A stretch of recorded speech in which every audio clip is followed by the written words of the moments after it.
सभी को नमस्कार। 10th क्लास के मिड टर्म के संस्कृत के पेपर की पार्ट 3 की वीडियो को लेकर एक बार मैं पुनः उपस्थित हूँ। आज के भाग में हम खंड गा को पढ़ेंगे, जिसका शीर्षक है अनुप्रयुक्त व्याकरणम। खंड का और खा को हम लोग पार्ट 1 और पार्ट 2 में पढ़ चुके हैं।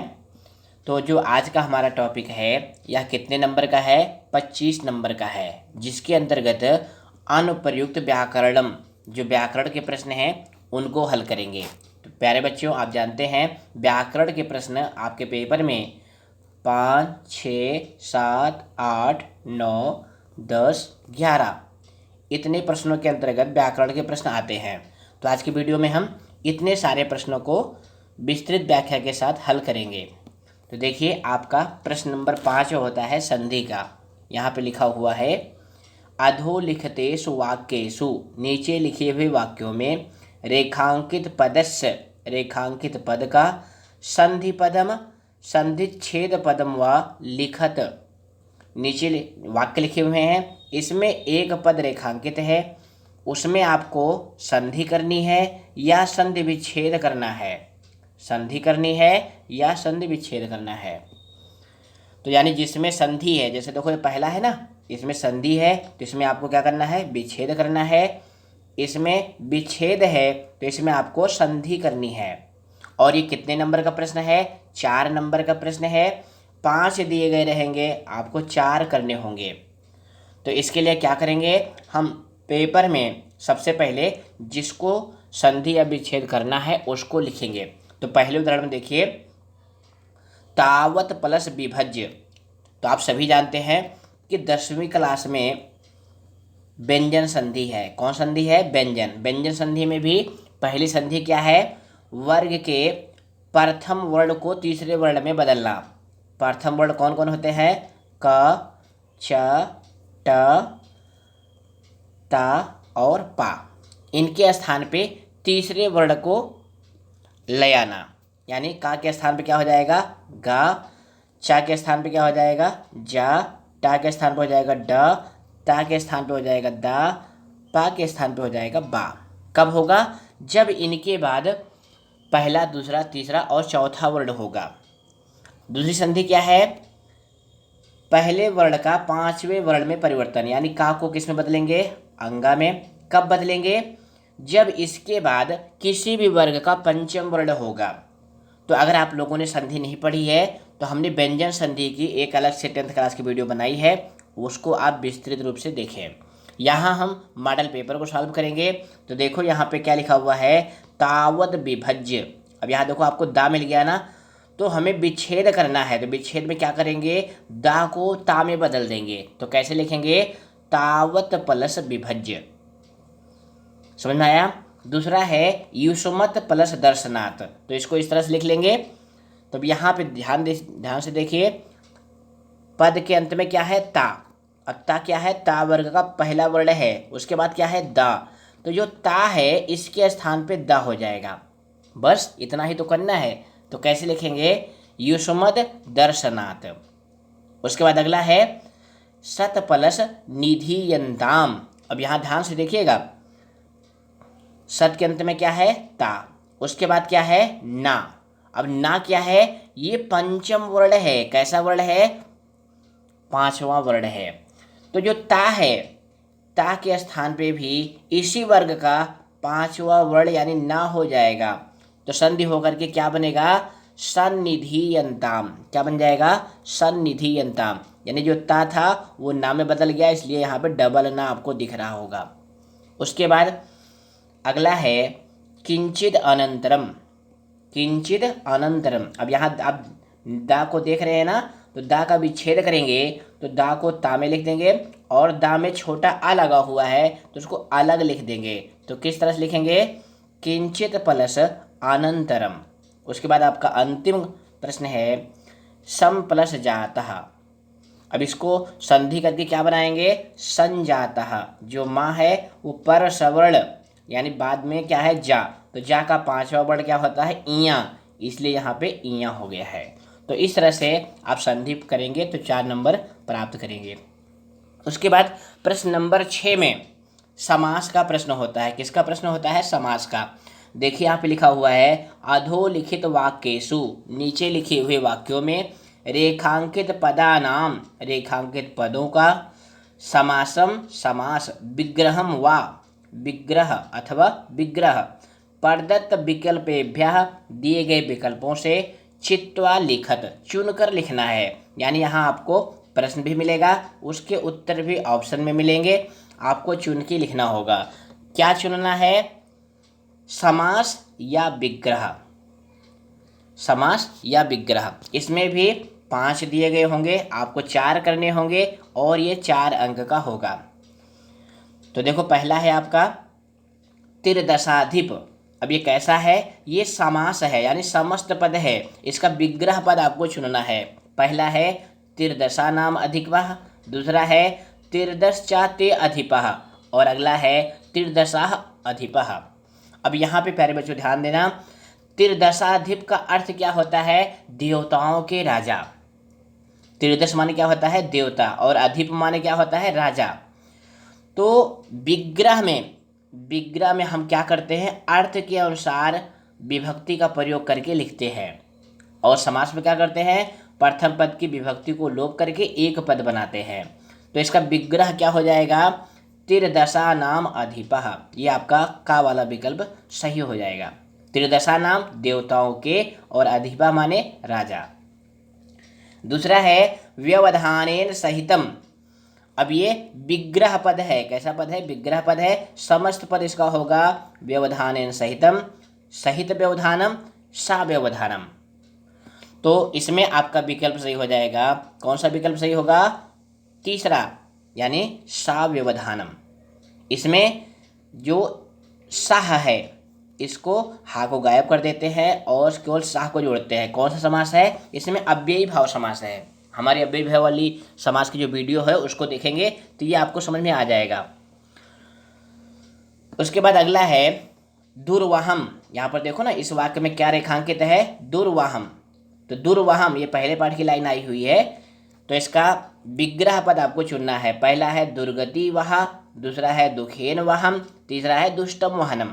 तो दुर्वाहम अत्र जीवितम जातम, तो इसका कौन सा विकल्प से हो जाएगा? दुखेन वहम, यानी दुख पूर्वक वाहन करने योग्य। चौथा है राजपुत्रः। अब राजपुत्रः इसका क्या अर्थ होता है? राजा का पुत्र। तो कौन सा विकल्प सही होगा? राजा पुत्रः, राजानः पुत्रः, राज्ञः पुत्रः। तो प्यारे बच्चों, आप जानते हैं जो राजन शब्द है ना, वो नकारांत शब्द है। कैसा शब्द है? नकारांत है, और षष्ठी विभक्ति में उसका रूप बनता है राज्ञः। तो आपका विकल्प सही हो जाएगा गा, राज्ञः पुत्रः। उसके बाद अंतिम है कुत्सित वस्तु मिश्रितम भक्षम। यहाँ पे कुत्सित वस्तु मिश्रितम ये समस्त पद है, इसका विग्रह पद आपको चुनना है। पहला है कुत्सित वस्तु भी मिश्रितम, दूसरा है कुत्सित वस्तु नाम मिश्रितम, और तीसरा है कुत्सित वस्तु ने मिश्रितम। तो इसका विग्रह पद कौन सा सही होगा? पहला सही होगा, कुत्सित वस्तु भी मिश्रितम। इसका क्या अर्थ होगा? कुत्सित वस्तुओं से मिला हुआ। ये भी प्रथम पाठ का उदाहरण है। उसके बाद प्रश्न नंबर 7 आता है। किसका? प्रत्यय का। देखो यहाँ पे लिखा हुआ है अधोलिखित वाक्येषु, नीचे लिखे हुए वाक्यों में रेखांकित पदानाम, रेखांकित पदों का प्रकृत प्रत्ययो, प्रकृत और प्रत्यय का संयोज्य। संयोज्य का क्या अर्थ होता है? जोड़ करके। विभज्य, विभज्य मतलब अलग अलग करके। उचितम उत्तरम विकल्पेभ्यः चित्वा लिखत। यानी ये प्रत्यय का प्रश्न है, ये भी ऑब्जेक्टिव टाइप का आएगा, यानी प्रश्न लिखा होगा, उसके उत्तर भी लिखे होंगे, आपको चुनना होगा। इसमें भी 5 दिए गए होंगे, 4 करने होंगे, और ये प्रत्यय का भी 4 नंबर का है। तो प्यारे बच्चों, हम आपको बताना चाहते हैं कि मिड टर्म के सिलेबस में 4 प्रत्यय हैं। तो यहाँ पर देखो, हम आपको मूल मंत्र देने जा रहे हैं। मूल मंत्र क्या है कि आपके मिड टर्म के सिलेबस में 4 प्रत्यय हैं, मतुप, त्वा, तल, ठक। ये 4 प्रत्यय हैं। अब इन प्रत्यय का जुड़ता क्या है? क्योंकि ये मूल प्रत्यय है, अलग करेंगे तो मूल प्रत्यय लिखते हैं, और जोड़ेंगे तो जो जुड़ेगा वो जुड़ेगा। तो देखो मतु प्रत्यय का क्या जुड़ता है, मत या वत। त्वा प्रत्यय का क्या जुड़ता है, त्वम। तल प्रत्यय का क्या जुड़ता है, ता। और ठग प्रत्यय का क्या जुड़ता है, इक। बस अब यहाँ पे जो मत और वत है इसमें थोड़ा परिवर्तन होता है। मत को मान आदेश हो जाता है एक वचन में पुल्लिंग में, और स्त्रीलिंग में मति हो जाता है। जैसे आपने पढ़ा नहीं, बुद्धिर बलवती, तो बलवती या तो मति या मान, वती या वान, वती या वान। ये किसके उदाहरण हैं, ये उदाहरण है मतुप प्रत्यय के। किसके, मतुप प्रत्यय के। त्वा का क्या जुड़ता है, त्वम। तल का क्या जुड़ता है, ता। जहां भी आपको ता मिल जाए समझ जाना उसमें तल प्रत्यय है। और ठग का क्या जुड़ता है, ठग का इक जुड़ता है। क्या जुड़ता है, इक। जहां भी आपको जिस उदाहरण में इक मिल जाए उसमें समझ जाना कि ठग प्रत्यय है। तो हमें आशा है ये मूल मंत्र आपको पसंद आया होगा, तो वीडियो को जरूर लाइक करें। चलिए मूल मंत्र को हटाते हैं और प्रश्न देखते हैं। आपका पहला प्रश्न है, अन्यो अपि बुद्धिमान लोके मुंच्यते महतो भयात। ये लाइन है, इसमें बुद्धिमान को रेखांकित किया गया है। अब इसमें क्या है, ये प्रत्यय है, इसमें आपको क्या करना है, विभाग करना है प्रकृत और प्रत्यय का। प्यारे बच्चों, आप जानते हैं प्रकृति क्या होता है। यहाँ प्रकृति का अर्थ नेचर नहीं है, प्रकृति का अर्थ है मूल शब्द या मूल धातु जिससे प्रत्यय जोड़ा जाता है। प्रकृति का क्या अर्थ है, मूल शब्द या मूल धातु जिससे प्रत्यय जोड़ा जाता है, और प्रत्यय मूल प्रत्यय होता है। तो यहाँ पे बुद्धिमान, अब इसमें कौन सा विकल्प सही होगा, पहला है बुद्धि प्लस मान, दूसरा है बुद्धि प्लस मतुप, तीसरा है बुद्धिमान प्लस मतुप। अब यहाँ पे अभी हमने मूल मंत्र में बताया था ना, जहाँ पे आपको मान मिल जाए तो कौन सी प्रत्यय होगी, मतुप प्रत्यय होगी। अब मतुप प्रत्यय दो विकल्प में है, बुद्धिमान प्लस मतुप होगा कि बुद्धि प्लस मतुप होगा। तो प्यारे बच्चों, इसमें बुद्धि प्लस मतुप होगा, क्योंकि बुद्धि यहाँ पे प्रकृति है यानी मूल शब्द है, और मतुप प्रत्यय है। इसके बाद दूसरा है सम प्लस त्वा। अब त्वा को जोड़ेंगे तो त्वा का क्या जुड़ता है, अभी हमने मूल मंत्र में बताया ना, त्वा का क्या जुड़ता है, त्वम। अब जिस भी विकल्प में आपको अंत में त्वम मिल जाए वही विकल्प आपका सही होगा। तो कौन सा विकल्प सही होगा, गा वाला विकल्प, समत्वम। उसके बाद तीसरे में है छदत्वम। अब त्वम मिलने से आपको ही पता चल गया कि त्वम में कौन सी प्रत्यय है, त्वा प्रत्यय है। यहाँ पे तल है, यहाँ पे तुमुन है, यहाँ पे त्वा है, तो आपका गा वाला विकल्प सही हो जाएगा, छद प्लस त्वा। कितना आसान है, जो हमने मूल मंत्र बताया अभी पीछे, उसको याद रखेंगे तो प्रत्यय बिल्कुल 1 सेकंड में आप कर लेंगे। उसके बाद सभ्यता। अब इसके अंत में क्या मिल गया आपको, सभ्यता में क्या दिख रहा है, ता दिख रहा है। अब ता का मतलब क्या होता है, कौन सी प्रत्यय लगी है, तल प्रत्यय लगी है। अभी मूल मंत्र में बताया हमने, तो कौन सा विकल्प सही हो जाएगा बताइए, इसमें सही हो जाएगा पहला विकल्प, सभ्य प्लस तल। उसके बाद अंतिम है शारीरिकम। अब इसके अंत में क्या मिल गया, इक। तो इक, इक का मतलब क्या होता है, ठक, तो आपका विकल्प सही हो जाएगा खा वाला विकल्प। वैसे अगर आप हमारे प्रत्यय की वीडियो देखना चाहते हैं तो यहाँ पे आई बॉल पे क्लिक करके प्रत्यय की वीडियो देखें, वहाँ पे हमने प्रत्यय को आपको विस्तार से बताया है। उसके बाद प्रश्न नंबर 8 होता है वाच्य परिवर्तन का। देखिए यहाँ पे लिखा गया है, वाच्य अनुसारम, वाच्य के अनुसार उचित पदैः रिक्त स्थानानि पूरयित्वा अधोलिखितं संवादम पुनः लिखत। वाच्य के अनुसार उचित पद को चुन करके रिक्त स्थान को भर के, यहाँ पे देखो लिखा है पूरयित्वा, भर करके संवाद को पुनः लिखना है, यानी ये सारे वाक्य आपको फिर से लिखने हैं। तो आप जानते हैं ना कि जो वाच्य होता है वो वाच्य 3 प्रकार का होता है। कौन कौन, कर्तृवाच्य और कर्मवाच्य और भाववाच्य, 3 वाच्य होते हैं। तो जो कर्तृवाच्य होता है प्यारे बच्चों, कर्तृवाच्य में जो क्रिया होती है ना वो प्रश्नपदी की होती है, यानी इसमें ती ता अंति मिलेगा। क्या मिलेगा, ती ता अंति, किसमें मिलेगा, कर्तृवाच्य में। और कर्मवाच्य में, भाववाच्य में क्रिया क्या मिलेगी, ध्यान से देखिएगा, इसमें क्रिया मिलेगी आपको ते, क्या मिलेगी, ते, यानी यते एते यन्ते। अब इसका उदाहरण देखेंगे। पहला है किम वनम गच्छन्ति। अब यहाँ पे क्या भरेंगे, छात्रः, छात्राः, छात्रैः। अब यहाँ पे ध्यान दो बच्चों, जो क्रिया है गच्छन्ति यानी तीता अंति मिल गया, तो ये कौन सा वाच्य है, कर्तृवाच्य है, और ये बहुवचन की क्रिया है, तो आपका कौन सा विकल्प सही होगा, खा वाला विकल्प सही होगा, छात्राः। क्या, बच्चे वन में जा रहे हैं, ये प्रश्न किया जा रहा है क्योंकि संवाद के माध्यम से वाच्य परिवर्तन आता है। दूसरा है आम, अब दूसरा जो व्यक्ति है वो उत्तर दे रहा है आम, हाँ, छात्र भी, छात्रों के द्वारा, वनम, वन, अब यहाँ पे क्रिया भरनी है। अब यहाँ पे ध्यान दो बच्चों, जो कर्ता है वो तृतीया विभक्ति में हो गया, किस में हो गया, तृतीया विभक्ति में, तो कर्ता तृतीया विभक्ति में जहां हो गया तहां वहां आपका विकल्प सही होगा यते वाला या यन्ते वाला। अब यहाँ पे गमयन्ते भी है, गम्यते भी है, अब यहाँ पे कौन सा विकल्प सही होगा, तो यहाँ पे ध्यान दो बच्चों, यहाँ पे कर्म कोई नहीं है, वनम जो है कर्म है लेकिन ये भी एक वचन में है, तो जो हमारे क्रिया होगी वो क्या हो जाएगी, गम्यते। आपका विकल्प सही होगा, गा वाला विकल्प सही होगा, गम्यते। उसके बाद अगला वाक्य है लेखः लिख्यते। अब यहाँ लिख्यते मिलने से आपको पता चल गया कि कर्मवाच्य का वाक्य है, तो कर्ता में तृतीया विभक्ति होगी, तस्मै इसमें चतुर्थी विभक्ति है, तेषु इसमें सप्तमी विभक्ति है, तो आपका विकल्प सही हो जाएगा गा, तेन, क्या हो जाएगा, तेन।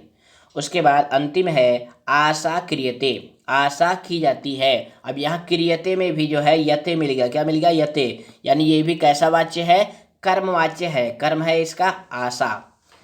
तो यहाँ पे निर्धना, इसमें प्रथमा विभक्ति है, निर्धनेभ्यः इसमें चतुर्थी या पंचमी विभक्ति है, निर्धनैः इसी में तृतीया विभक्ति है, तो इसमें आपका विकल्प सही हो जाएगा जो गा वाला विकल्प है, निर्धनैः। वैसे अगर आप वाच्य परिवर्तन पढ़ना चाहते हैं तो आप हमारी वाच्य परिवर्तन की वीडियो देखें। ये वाच्य परिवर्तन 3 नंबर का आता है, 4 दिए गए होंगे, आपको 3 करने हैं। उसके बाद प्रश्न नंबर 9 है घटिका का, यानी जो संस्कृत में समय लेखन का प्रश्न है वह होता है। यह प्रश्न आपके पेपर में सबसे आसान होता है, सबसे आसान प्रश्न यही होता है।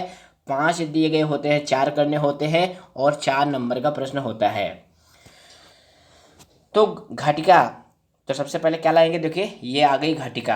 अब घटिका में आप क्या देख रहे हैं कि 1 से 12 तक संख्याएं होती हैं, तो संस्कृत में 1 से 12 तक जो संख्याएं होती हैं हमने यहाँ पर लिखा है, आप इसको कॉपी में ऐसे नोट कर लें, क्योंकि बहुत बच्चे गलती करते हैं इसमें मूल संख्या लिखते हैं। घटिका में क्या करते हैं, घटिका में हम मूल संख्या लिखते हैं, यानी 1, 2 को क्या कहेंगे, द्वि, 3 को क्या कहेंगे, त्रि। अब यहाँ कुछ बच्चे गलती क्या करते हैं कि वहाँ त्रि नहीं लिखते हैं, वो तृतीया लिख देते हैं या तीसरा लिख देते हैं या त्रया लिख देते हैं, क्योंकि संख्या का हम कई तरह से प्रयोग करते हैं, कहीं विशेषण के रूप में।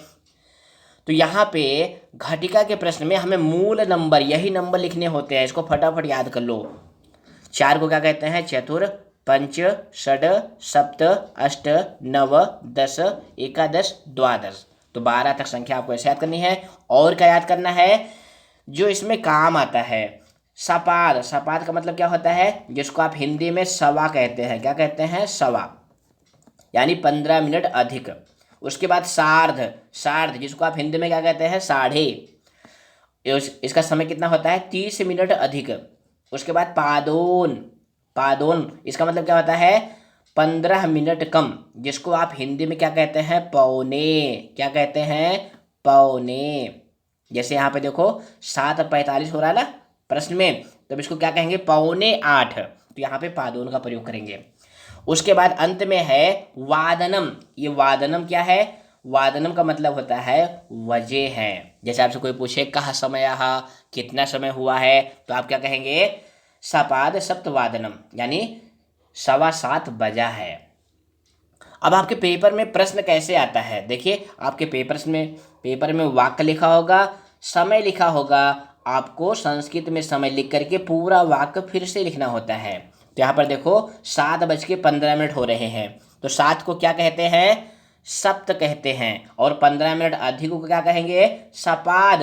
अब यहाँ पे बच्चे क्या गलती करते हैं, कुछ बच्चे सात को पहले लिख देते हैं, सपाद को बाद में लिखते हैं। कुछ बच्चे इस तरह से लिखते हैं, ये गलती आपको नहीं करनी है। कुछ बच्चे लिखते हैं सप्त सपाद वादनम, क्या लिख देते हैं, सप्त सपाद वादने। ये लिखने का गलत तरीका है, क्योंकि हम कई बार कॉपी चेक करते हैं बोर्ड की भी, तो उसमें ये मिलता है बच्चे इस तरह से लिखे रहते हैं सप्त सपाद वादने। तो सप्त सपाद नहीं लिखना है, यहाँ पे जितने भी लिखे गए हैं वादनम को छोड़ करके सपार्ध, सार्ध और पादोन, इनका संख्या के पहले प्रयोग करना होता है। क्या करना होता है, संख्या के पहले प्रयोग करना होता है। तो देखो 7.25 को यहाँ पे हम क्या लिखेंगे, सपाद सप्तवादने। अब यहाँ कोई बच्चा कहे सर जी यहाँ तो वादनम आपने लिखा है, यहाँ आपने वादने क्यों कर दिया। तो वादने इसलिए हमने कर दिया क्योंकि यहाँ सप्तमी लगाएंगे।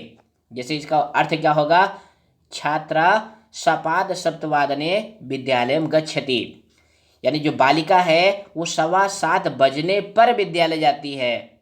तो यहाँ पे जो पर और में, इस अर्थ में कौन सी विभक्ति होती है, सप्तमी, इसीलिए वादने का प्रयोग करते हैं। हालांकि बोर्ड के पेपर में कभी कभी ये वादने आपके पेपर में लिखा रहता है, तो अगर वादने आपके पेपर में लिखा होगा तो लिखने की आवश्यकता नहीं है, केवल आपको सपाद सप्त लिखना है। और अगर वादने नहीं लिखा है तो आपको वादने भी लिखना पड़ेगा।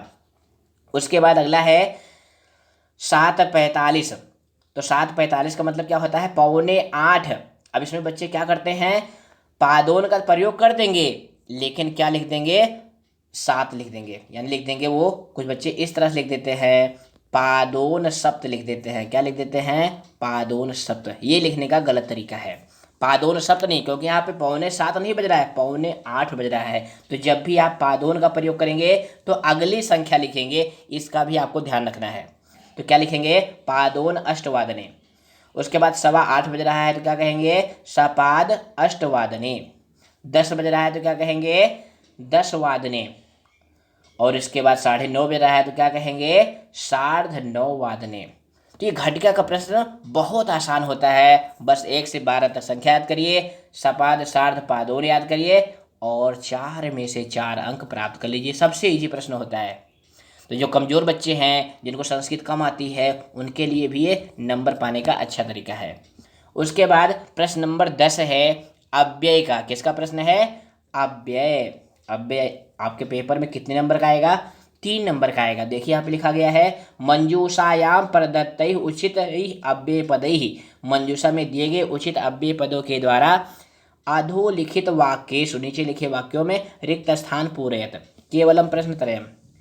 और जो अव्यय भरे जाने हैं वो मंजूषा में दिए गए हैं। तो तत्र, तत्र का मतलब होता है वहाँ वहाँ, अद्य का अर्थ होता है आज, सदा मतलब हमेशा, और तत्र मतलब वहाँ। तो इसमें देखिए वाक्य के अनुसार भरेंगे। पहला है यत्र आस्ते सा धूर्ता। अब यहाँ पे क्या भरेंगे, तत्र भरेंगे, तत्र गम्यताम। ये आपके दूसरा पाठ जो बुद्धिर बलवती सदा, उस पाठ की लाइन है। उसके बाद मनः शोषयत तनुः पेषयत। अब यहाँ पे क्या भरेंगे, सदा। मनः शोषयत तनुः पेषयत भरमति सदा वक्रम, ये पहले पाठ की लाइन है। उसके बाद यत्र यत्र सूर्य रश्मियाः। यत्र यत्र मतलब जहाँ जहाँ सूर्य की किरणें हैं। अब यहाँ पे क्या भरेंगे, तत्र तत्र। प्यारे बच्चों, आपको बताना चाहेंगे कि जब यत्र यत्र का प्रयोग हो तो इसके साथ तत्र तत्र का प्रयोग होता है, और जहाँ यत्र का प्रयोग होगा वहाँ तत्र का प्रयोग होगा। ये जोड़े में आते हैं, इसका भी आपको ध्यान रखना है कि यत्र होगा तो तत्र आएगा, यत्र यत्र रहेगा तो तत्र तत्र आएगा। ये भी ट्रिक है। उसके बाद अंतिम खंड है इसका, त्वम किम करिष्यसि। अब एक ही बचा हुआ है तो क्या भर देंगे, अद्य। अद्य त्वम किम करिष्यसि, आज तुम क्या करोगे। उसके बाद प्रश्न नंबर 11 होता है किसका, अशुद्धि संशोधन का। यहाँ पे देखो प्यारे बच्चों क्या लिखा हुआ है, यहाँ पे लिखा हुआ है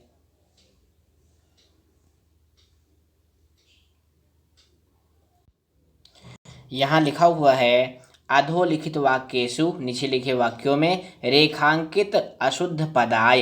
रेखांकित अशुद्ध पद के लिए उचितम पदम चित्वा वाक्यानि पुनः लिखत। उचित पद चुन करके पूरा वाक्य आपको फिर से लिखना है। 4 दिए गए हैं, 3 करने हैं, 3 नंबर का प्रश्न है। तो आप जानते हैं ना, जो अशुद्धि होती है, क्या होती है? अशुद्धि, जिसको आप इंग्लिश में एरर कहते हैं। तो अशुद्धि 3-4 टाइप की होती है, या तो पुरुष की अशुद्धि होती है, या वचन की अशुद्धि होती है, या लकार की अशुद्धि होती है, या विशेषण या विशेष की अशुद्धि होती है। तो देखिए, आपका पहला वाक्य है माता भोजनम आनयामः। अब यहाँ पुरुष की अशुद्धि है, क्योंकि माता प्रथम पुरुष का सब्जेक्ट है, और यहाँ पे जो क्रिया दे रखा है वो उत्तम पुरुष बहुवचन के दे रखा है। तो इसका शुद्ध विकल्प क्या हो जाएगा? हो जाएगा आनयति, क्योंकि माता एक वचन में है और प्रथम पुरुष का करता है, तो इसके लिए आनयति आएगा। उसके बाद अगला है गहनस वने, सिंह गहनस वने निवसति, शेर गहन जंगल में रहता है। अब यहाँ गहनस जो है अशुद्ध है। अब ये कैसा पद है? ये विशेषण पद है, और जो इसका विशेष है वने, उसमें सप्तमी विभक्ति है। तो गहनस में कौन सी विभक्ति हो जाएगी? सप्तमी विभक्ति। तो क्या सही हो जाएगा? गहने। उसके बाद अहम क्रीडा क्षेत्रे क्रीडति। अब यहाँ पे क्रिया की अशुद्धि है, क्योंकि यहाँ पे जो करता है अहम, ये उत्तम पुरुष एक वचन का करता है, तो इसके लिए क्रिया क्या आएगी? क्रीडामी। तो आपका विकल्प सही हो जाएगा गा। उसके बाद अंतिम है बुद्धमत्यः बालिका नृत्यन्ति। ये भी विशेषण विशेष की अशुद्धि है, क्योंकि यहाँ पे बुद्धमत्यः ये विशेषण पद है जो कि बहुवचन में है, और बालिका जो संज्ञा पद है वो एक वचन में है। तो इसको भी आपको क्या करना है? बहुवचन वाला चुनना है। अब यहाँ पे कुछ बच्चे गलती कर सकते हैं, उनको लगेगा यहाँ पे बुद्धमत्या है तो वो बालिका मार देंगे। तो प्यारे बच्चों, ये गलत तरीका है, क्योंकि बालिका शब्द आकार अंत है, तो इसका रूप चलता है बालिका, बालिके, बालिका। तो आपका गा वाला विकल्प सही होगा। कौन सा विकल्प सही होगा? गा खंड। तो इस तरह से हमने अनुप्रयुक्त व्याकरणम का खंड पूरा कर लिया। इसके आगे के प्रश्न हम पार्ट 4 में देखेंगे। फिर मिलेंगे। धन्यवाद।